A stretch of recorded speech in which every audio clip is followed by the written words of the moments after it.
interpreting religious symbols in a psychological way. And what Jung did over time was he developed a language. I think this is his great contribution, is he's given us a language that we can talk about our own intimate personal experience, intrapsychic if you want to say it that way, my experience of myself, not just as an ego, as a local self, but that ego that sits on top of this great ocean of being, and how that ocean of being comes into my conscious awareness, and how now I am responsible to live with that and interact with that and integrate that and learn to draw near to this larger sense of being that is my being and our being. So what I thought I'd do in just I have about 3 or 4 more minutes, so I want to just sort of give you a snapshot of several things that Jung has given me over the years. First of all, Jung, when I was in deep trouble in the ministry, in terms of how I was relating to my own faith and the symbols of my faith, Jung really gave me a fresh way of encountering and viewing the symbols of Christianity. Being the son of a pastor, Jung had an extensive interaction with Christian symbols. So you could find lots of commentary. Jung is a bit difficult to read, I will say. And he's not systematic. So he's sort of all over the map.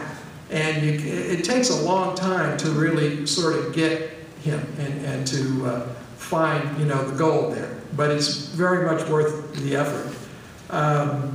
So here's just a few things right off the top. I began to recognize a symbolic dimension in the gospel that I hadn't seen before. That was very powerful to me. I began to see that God can be understood as immanent, as present in my experience in the here and now. And that was very different than the model I had been operating in before, where God sort of is very distant and only comes in the prescribed way, if you know what I mean, through Scripture, through the sacraments, this sort of thing. I found a much more immediate experience with Jung. He helped me to see that life is a journey. It's going somewhere. It has a destiny. That we're all being pulled. There's a collective dimension and an individual dimension to our journey together. We're evolving, and each of us is, to use Jung's phrase, individuating. We are becoming our own unique individual. And that unique individual, Jung situates that unique individual interestingly, because he says what we have to avoid is this sort of, I'll use the term the group mind. This sort of easy culturism, and that we have to develop our own uniqueness, but at the same time we have to dig down beneath the culture and find those elements that are universal, as we're talking about tonight, the quest that seems to be to transcend the particularities of this or that culture or time. So we're both individual and universal at the same time, while avoiding this murky middle of conformity, I would say it that way.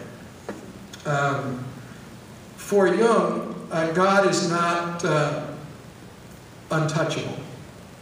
God is, I think the theological term is impassible. In the theological sense, God can't be affected by anything that happens down in this realm. He's up there in the stillness. But Jung showed me that God can be and is affected, that God is in some mysterious way that we don't understand, growing, evolving, changing, moving as we grow, evolve, and change and move, that somehow our story is deeply engaged with God's story. It's one drama unfolding together. Now that was pretty powerful to me. On some level, we are not only challenging God, we are healing some kind of primal rift in the very God being itself, that we are necessary for that. So to put it in kind of a layman's term, God needs us. God needs us, and God needs this story and this process that is the human unfolding in order to heal some dimension that is broken in that divine being, and we're a part of that story. Jung taught me to appreciate the shadow. The shadow, I could talk for an hour about the shadow because it's a very powerful thing, the way he conceptualized it. The shadow is basically all the things that we can't embrace for one reason or another due to our conditioning, and that we reject, that we repress, that we alienate from our conscious self. Well, they don't go away. They go into the unconscious and they reappear. They come to us in the form of the other. And whenever we find ourselves charged with emotion in relation to another, whether it's a personal relationship or an ethnic other or a gender other or any kind of other, and we feel that emotion, we sense that charge, we know shadow is operating because it's some part of ourselves that we're not able to embrace. And so it becomes an opportunity for us to look at ourselves and find out what's missing, what we cut off. Very powerful stuff, and this is the basis of a lot of Jungian therapy, is to sort of reintegrate those shadow parts of ourselves. And I think I'm about out of time, so I'm going to just say one or two real quick more. I think Jung helped me to understand the feminine and to appreciate feminine archetypes and the role of the feminine in Christianity, how it struggles for a place, how it's been marginalized, and yet how it wants to come back. Where can we find the feminine in the Christian story, in the Christian history, and in its current expression? That's a very big question. And lastly, Jung taught me that wholeness, rather than perfection, is more innate and more natural to the psyche. The psyche longs for wholeness. Perfection is important, but perfection is, in a sense, contributes to that kind of fragmentation by pushing things away. And there's a part of the psyche, or the psyche more innately and more naturally leans toward and moves toward wholeness, which is the reaching out to all the disparate parts of the self and the world, and somehow bringing them together into some whole that's interrelated, where everything is appreciated in its own right. So Jung gave me a lot of things to help, I would say, mediate and shape my relationship to the Christian tradition. And it's a lifetime of unfoldment trying to work with all that stuff, and I'm doing that now. Thank you. I hope that was helpful.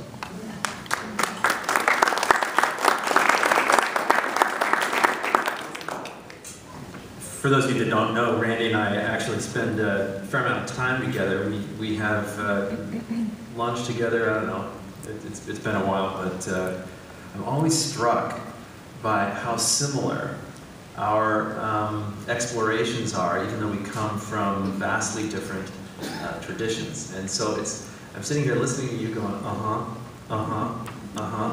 go Buddha,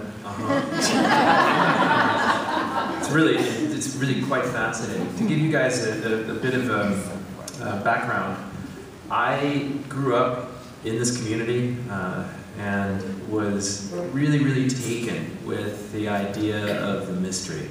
I wasn't terribly taken with religion, and it created some problems. My parents were actually really cool about it. They were incredibly, no, that's okay. You don't have to believe anything, but this is still something we feel is kind of important, and we'd love to be able to, share as a family in this, tradition and so forth. And I would grumble and whatever, I'd go along.